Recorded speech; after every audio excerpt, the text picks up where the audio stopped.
On today's Core of the Bible Daily Insight, we're looking at the topic of forgiveness and how forgiveness always comes at a cost to someone. Now, the book of Leviticus in the Bible is the heart of the law of Moses, the Torah or instruction that Moses provided to Israel. In it is outlined much of the ritual that defined the ancient Israelite worship of God. And to our Western mind, some of the practices appear to make no practical sense, such as specific types of offerings that God expected his people to provide. However, if one looks more closely at chapters 4 through 6, a pattern emerges that has significance even for us today. Amidst all of the rules and regulations, we can see that God desires to forgive his people when they have strayed from the right paths. For example, in Leviticus 4, it says, "Through this process, the priest will purify the leader from his sin, making him right with Yahweh, and he will be forgiven. Through this process, the priest will purify the people, making them right with Yahweh, and they will be forgiven." In Leviticus 5, it says, "This is a sin offering which the priest will purify you from your sin, making you right with Yahweh. Through this process, the priest will purify you from your sin, making you right with Yahweh, and you will be forgiven." And finally, in Leviticus 6, it says, "Through this process, the priest will purify you before Yahweh, making you right with him, and you will be forgiven for any of these sins which you have committed." Now, all of these instructions point to one thing.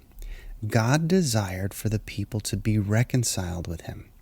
Otherwise, why would he spend so much time describing how they were to go about making that happen? Well, an often overlooked aspect of this process of forgiveness is the cost that the individual had to incur when bringing a sacrifice. Bulls, goats, rams, sheep, birds, all of these were costly offerings for sin that had to be brought to the priest in order for God's forgiveness to be granted. And this highlights an important principle. When forgiveness is granted, it always costs somebody something. It is never free. Now, there was nothing inherent in the animal itself that somehow provided this forgiveness. And this is even brought out in the New Testament writings. In Hebrews 10, it says, "For it's not possible for the blood of bulls and goats to take away sins." No, it was the value of the sacrifice that demonstrated the sincerity of the giver. The offerer had to demonstrate true intent, that is, repentance. And among other things, like the identity substitution of the sacrifice, the giving of a perfectly good animal that could provide much personal benefit to the offerer was a way of showing that they were sincere in asking for forgiveness. So the bringing of animals to the priest was not for blood debts to be repaid, and God certainly didn't need the animals for himself. But through this process, he was teaching the Israelites that there's a value to be exchanged for a renewed relationship with God. Now, forgiveness can obviously positively change a relationship, but it always comes at a cost. And this is why it's even still a custom today to bring a gift to someone when apologizing for some sort of relationship transgression. The thoughtfulness or value of the gift demonstrates the sincerity of the giver.